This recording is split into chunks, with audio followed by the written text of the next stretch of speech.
Hello my dear students, welcome back.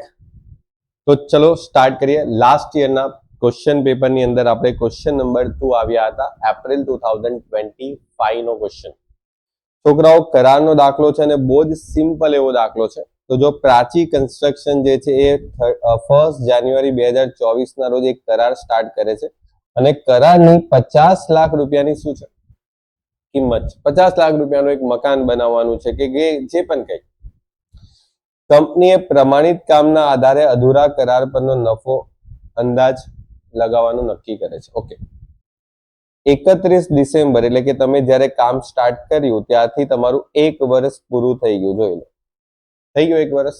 Okay, અને 1 વર્ષ પૂરું જે થયું તેની નીચે મુજબની માહિતી છે, જેમાં તમને માલ સામાન, મજૂરી, પ્રત્યક્ષ ખર્ચ, પરોક્ષ ખર્ચ અને 1 જુલાઈ 2024 એટલે વર્ષ દરમિયાન, વર્ષની વચ્ચે તમને 5 લાખનું એક યંત્ર ખરીદવાનું કીધું છે કે ભાઈ તમે 5 લાખનું એક યંત્ર ખરીદશો, જેના પર 20% લેખે સીધી લીટીની પદ્ધતિએ ઘસારો ગણવાનો છે. ઓકે, વર્ષના અંતે 80% કામ પૂરું થાય છે અને પૂર્ણ થયેલ કામના 75% શું મળે છે? પ્રમાણપત્ર મળે છે.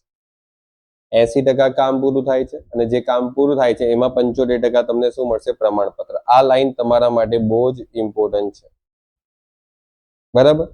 અને છોકરાઓ, બિન પ્રમાણિત કામ દાખલામાં 2 લાખ આપેલું જ છે, મજૂરી 50,000 ચૂકવવાની બાકી છે. આ પણ તમારે ઇમ્પોર્ટન્ટ થઈ ગયું. મજૂરી ચૂકવવાની બાકી છે એટલે મજૂરીમાં એડ કરી દેવાનું.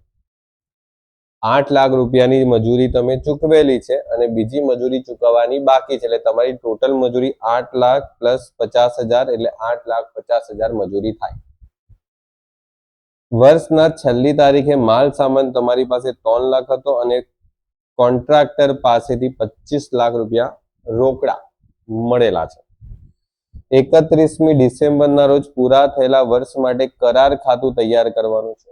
નફા નુકસાન ખાતે ફેરબદલી કરવાના નફાની ગણતરી કરો અને કોન્ટ્રાક્ટરના નફા નુકસાનનો 2/3 ભાગ રોકડના ધોરણે જમા લેશે. તો છોકરાઓ, આટલો જ દાખલો છે જેટલો તમારી સામે છે. તમારે સૌથી પહેલા શું બનાવવાનું છે? કરાર ખાતું. અને કરાર ખાતામાં તમારે શું કરવાનું છે? તો જમા ઉધાર, બરાબર, ઉધાર જમા. ચાલો, સૌથી પહેલા તો તમારી પાસે છોકરાઓ માલ સામાન કેટલો છે? 12 લાખ. તો લખશું માલ સામાન 12 લાખ. છોકરાઓ, જેટલા ખર્ચા થાય છે બધા ખર્ચા તમારે ઉધાર કરતા જવાના. પછી તમારી મજૂરી. તો મજૂરી તમને ખબર છે કે 8 લાખ રૂપિયા મજૂરી તો તમે ચૂકવી દીધી છે અને ચૂકવવાની બાકી મજૂરી તમને ખબર છે કે આપણે 50,000 અંડરલાઈન કરેલી હતી, એટલે ટોટલ 8,50,000 તમારી કુલ મજૂરી થાય. બરાબર. જો આ મજૂરી થઈ ગઈ ને અહીંયા ચૂકવવાની બાકી મજૂરી થઈ ગઈ, બધું મળીને 8,50,000 થશે. ચાલો, પ્રત્યક્ષ ખર્ચા 2 લાખ છે ને પરોક્ષ ખર્ચા 1 લાખ છે. પ્રત્યક્ષ ખર્ચા 2 લાખ અને પરોક્ષ ખર્ચા 1 લાખ. પછી તમે એક યંત્ર લેતા આવ્યા છે. એ યંત્ર તમે કઈ તારીખે લીધેલું છે? જુલાઈ. 5 લાખનું યંત્ર લીધું જુલાઈ 24માં. 1 જુલાઈ 2024માં 5 લાખનું યંત્ર આપણે ખરીદ્યું. આ બધો ખર્ચો થઈ ગયો. હવે આગળ વધીએ. કઈ આગળ તમને દાખલામાં શું લખેલું છે? છોકરાઓ જો, તમારે 80% કામ પૂરું થાય છે અને જે પૂરું કામ થયું છે ને, જે કામ પૂરું થયું છે, પૂર્ણ કામ, એ કામના 75% તમને પ્રમાણપત્ર મળે છે. તો છોકરાઓ જો, પહેલા તો આપણે કામ કરીએ, એ લખીએ પૂર્ણ કામ. તો તમારી પાસે 50 લાખનો કરાર છે. કેટલા લાખ? 50 લાખનો. કઈ રીતે ખબર પડે? તો આ 50 લાખનો કરાર તમે લીધો છે. 50 લાખના કરારના 80% કામ તમારું શું થાય છે? પૂર્ણ થઈ ગયું. તો 50 લાખના 80% કરી લો. કેટલા આવશે? 40 લાખ. હવે તમને પ્રમાણપત્ર કેટલાનું મળે છે? તો પ્રમાણિત કાર્ય જે છે એ 40 લાખ જે કાર્ય પૂરું થયું, જે કાર્ય પૂર્ણ થાય છે એ કાર્યના કેટલા ટકા પૈસા કેટલા ટકા પ્રમાણિત કામ મળે છે? 75%. દાખલામાં લખેલું છે કે પૂર્ણ થયેલા કામના 75% લેખે પ્રમાણપત્ર મળે છે. એટલે 40 લાખ પહેલા 50 લાખના તમે 80% કર્યા, પછી એના 40 લાખ આવ્યા, 40 લાખના 75%. એટલે તમારે 30 લાખનું કાર્ય પૂર્ણ થયું એને પ્રમાણપત્ર મળ્યું. તો છોકરાઓ તમારે જમા બાજુ જે લખવાનું છે ચાલુ કામ ખાતું, અને એમાં શું લખશું? પ્રમાણિત કાર્ય કેટલું? 30 લાખ. બિન પ્રમાણિત કાર્ય, હવે આ બિન પ્રમાણિત કાર્ય છોકરાઓ દાખલામાં આપેલું છે, જો આ રહ્યું 2 લાખ, શોધવા પણ નથી જવાનું. 2 લાખ થયું. પછી છોકરાઓ માલ સામાન, તમારી પાસે બધો માલ સામાન વપરાઈ ગયો હશે. વિચારો, આ તમે 12 લાખનો માલ સામાન લાવ્યા, શું બધો માલ સામાન બાંધકામમાં યુઝ થઈ ગયો હશે કે થોડું ઘણું બાંધકામમાં માલ સામાન મંગાવ્યો હશે પરંતુ યુઝ થવાનો બાકી હશે, જેને છેવટનો સ્ટોક તરીકે આપણે કરી શકીએ? તો છોકરાઓ અહીંયા લખેલું જ છે, ડિસેમ્બરના રોજ તમારી પાસે 3 લાખ રૂપિયાનો માલ સામાન હજુ પણ સ્ટોકમાં હતો. તો આપણે શું લખીએ? છેવટનો સ્ટોક કહેવાય 3 લાખ. અને અહીંયા યંત્ર પણ છોકરાઓ તમારી પાસે કંઈક તો છેવટની બાકી હશે ને, કારણ કે તમે યંત્ર મંગાવેલું છે 5 લાખનું છે ને આ જુલાઈ પર મંગાવેલું છે, અને તમે જે કરાર ખાતું બનાવો છો ને એ 1 જાન્યુઆરી 2024 થી 31 ડિસેમ્બર 2024 સુધીનું બનાવો છો, 1 વર્ષનું. તો છોકરાઓ જુલાઈ થી લઈને ડિસેમ્બર સુધી તમે આ મશીનનો ઉપયોગ કરો છો. July, August, September, October, November, December, 6 મહિના તમે મશીનનો ઉપયોગ કર્યો. તો આ જે મશીન છે એ મશીન પર ઘસારો 6 મહિનાનો ગણવો પડશે, અને ઘસારો બાદ કર્યા પછી મશીનની જે છેવટની બાકી હશે અહીંયા લખવાનું. બરાબર? તો જો તમે યંત્ર જે મંગાવ્યું છે એ 5 લાખનું મંગાવ્યું, એના પર ઘસારો આપણે ગણવાનો છે 5 લાખ પર કેટલા ટકા કીધેલો છે? લગભગ દાખલામાં 20% શબ્દો આપણે વાંચેલો તો વાર્ષિક 20% સીધી લીટીની પદ્ધતિ પ્રમાણે ગુણ્યા 6/12. હવે છોકરાઓ સીધી લીટીની પદ્ધતિ છે અહીંયા, બરાબર? પરંતુ પહેલા વર્ષે સીધી લીટી કરો કે ઘટતી જતી બાકી કરો, પહેલા વર્ષમાં તો કોઈ એટલો ફરક પડતો નથી. જે સીધી લીટીની પદ્ધતિનો ઘસારો છે અને ઘટતી જતી બાકીનો ઘસારો જે છે એ બીજા વર્ષથી ફરક પડે.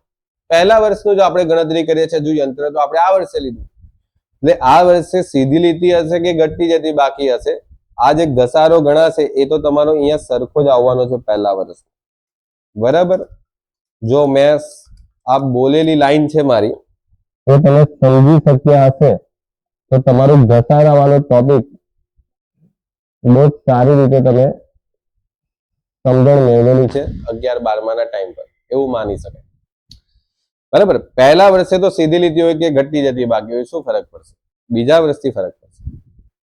ચાલો, તો પહેલા વર્ષમાં આપણી પાસે જે યંત્રની છેવટની બાકી જે છે એ 4.5 લાખ રૂપિયા અહીંયા આવશે. એટલે 30 lakh plus 2 lakh plus 3 lakh plus 4.5 lakh, okay, 39,50,000 છે. બસ કમ્પ્લીટ. આટલું જ હતું દાખલામાં. આટલું જ છે. આ સાઈડ તમારી પાસે આટલી જ રકમ આવે છે જમા બાજુ.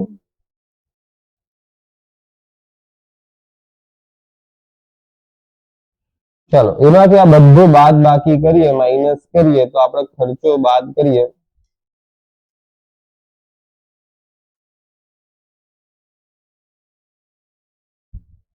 તો 11 લાખ જેવો આન્સર આવે છે. ઓકે, કેવો આવે છે? 11 લાખ આન્સર આવે છે. હવે 11 લાખ જે તમારે નફો આવે છે એ નફાને તમારે નફા નુકસાન ખાતે લઈ જવાનો આવે અથવા અમુક નફો ચાલુ કામ ખાતે લઈ જઈએ છે. બરાબર. તો હવે એના માટે તમારે ગણતરી કરવાની છે. બોલો, નફા નુકસાન ખાતે આપણે કેટલું લઈ જઈએ? તો જો તમારો નફો થાય છે એ નફાના 2/3 ગુણ્યા મળેલ રોકડ ભાગ્યા પ્રમાણિત કામ. આ તમને ખબર હશે, આ સૂત્ર આપણે શીખેલા હોય. આ જે પણ નફાની રકમ આવશે એ નફો તમે નફા નુકસાન ખાતામાં ટ્રાન્સફર કરશો તો તમારો 11 લાખનો જે નફો છે એના 2/3 ગુણ્યા મળેલી રોકડ. કેટલી રોકડ મળે છે? કોન્ટ્રાક્ટર પાસેથી 25 લાખ રૂપિયા મળે છે. કેટલા રૂપિયા? 25 લાખ. ઓકે, ચલો 25 લાખ. 25 લાખ ભાગ્યા પ્રમાણિત કામ તમારું 30 લાખ રૂપિયા હતું. આપણે દાખલામાં ગણતરી કરેલી છે છોકરાઓ. હા, રાઈટ, કરેલું છે ને? ચલો, બહુ સરસ. ઓકે, હવે તમે કેન્સલ કરશો તો આપણે આ 0 0 કેન્સલ કરી દઈએ તો વિચારો ગણતરી કેટલી આવશે? 11 લાખ × 2 ભાગ્યા 3 × 25 ભાગ્યા 30 કેટલા આવે છે? 6,11,111. એટલે તમારી પાસે અહીંયા 6,11,111 ને 11 લાખ માંથી 6,11,111 બાદ કરીએ તો 4,88,889. આ થયું તમારું ચાલુ કામ ખાતું. કમ્પ્લીટ થઈ ગયો આ દાખલો. અહીંયા આપણો ફિનિશ થાય છે.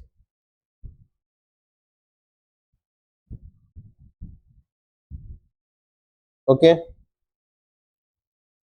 બોલો, આવડશે? આટલો જ દાખલો છે ને છોકરાઓ, તમને 14 માર્ક્સ મળે છે. સિમ્પલ જ હતું. ઓકે, ઘણી વખત છોકરાઓ કરારનો દાખલો બહુ જ સિમ્પલ આવે છે. મને એ વસ્તુ ખબર નથી પડતી કે કરારનો દાખલો ઘણા છોકરાઓ છોડીને જાય છે અને એનો ઓપ્શનનો જે દાખલો છે સેવા પડતર, એમાં એ લોકો પોતાનું નસીબ અપનાવવાની ટ્રાય કરે છે. છોકરાઓ, લિટરલી કેવું, કરારનો દાખલો ઈઝી હોય છે. એમાં રકમ જે છે ને એ ગણતરી કરીને બહુ ઓછી લખવાની હોય છે. બાકી મોસ્ટલી દાખલાની જે રકમ છે તો બેટની અંદર દાખલામાં આપેલી હોય છે એ જ લખવાની હોય. બરાબર. અને આ તમે અકાઉન્ટ કરતા હોય એના જેવું જ છે ઉધાર અને જમા. બરાબર. આટલું તો તમે કોમર્સ ભણતા હોય એટલે ઉધાર કયું કરવાનું, જમા કયું કરવાનું એ તમને 11 માંથી શીખવાડવામાં આવે છે કે બધા ખર્ચા અહીંયા લખો, બધી આવકો અહીંયા લખો. બરાબર. અને થોડું ઘણું ચેપ્ટરના કોન્સેપ્ટ શીખે એટલે આવડી જ જાય. થોડી પ્રેક્ટિસ કરવી પડે.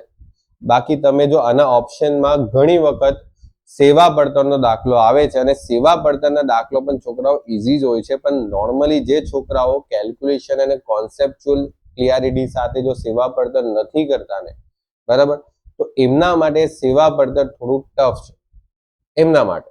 બાકી જે એકદમ ડિટેલમાં આપણે જે શીખવાડેલું છે, બરાબર, એ રીતે શીખીને જશે તો એમના માટે બી સેવા પડતર ઈઝી જ છે. બરાબર. પણ બે માંથી જો સિલેક્ટ કોઈ કરવાનું હોય તો ચેક કરવાનો કે કયો દાખલો આપણને ઈઝી લાગે છે. કોઈ વખત પેપરમાં આ દાખલો ઈઝી આવે તો કોઈ વખત સેવા પડતરનો ઈઝી આવે છે. બરાબર. ઓપ્શનમાં તમે છોડો તો તમારા, જો વિચારો, આ 2 હાથ છે.